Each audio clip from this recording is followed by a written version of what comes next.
আকাশীগংগা ধাৰাবাহিকখনৰ আজি নিশা আহিবলগীয়া এপিছডৰ প্ৰম' মুকলি হৈছে। আজিৰ প্ৰমৰ প্ৰথম ভাগত আমি দেখিবলৈ পাইছোঁ আৰাধ্যাই কৈ আছিল, বাৰে বাৰে তোমাৰ অলংকাৰবোৰ বিক্ৰী কৰি যাবা আৰু মই এনেকৈ চাই থাকিম, এয়া কেতিয়াও হ'ব নোৱাৰে।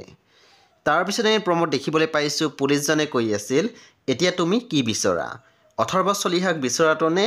তাৰপিছত আমি প্ৰমত দেখিবলৈ পাইছোঁ আইনাৰ কাষত আৰাধ্যা বহি আছিল আৰু আৰাধ্যাই শিৰত সেন্দুৰ লগাবলৈ গৈ আছিল। তেতিয়া আমি দেখিবলৈ পাইছোঁ আৰাধ্যাৰ হাতৰ পৰা সেন্দুৰ পৰি গৈছিল। তাৰপিছত আমি প্ৰমত দেখিবলৈ পাইছোঁ নম্ৰতাই চাফা কৰি থাকোঁতে অথৰ্বৰ ফটোখন মাটিত পৰি ভাঙি গৈছিল। তাৰপিছত আমি প্ৰমত দেখিবলৈ পাইছোঁ আৰাধ্যাৰ দেউতাকে কৈ আছিল, এচিড ঢালি মুখখন চিনিব নোৱাৰা কৰি পেলালে, মানুহ ইমান নিষ্ঠুৰ কেনেকৈ হ'ব পাৰে।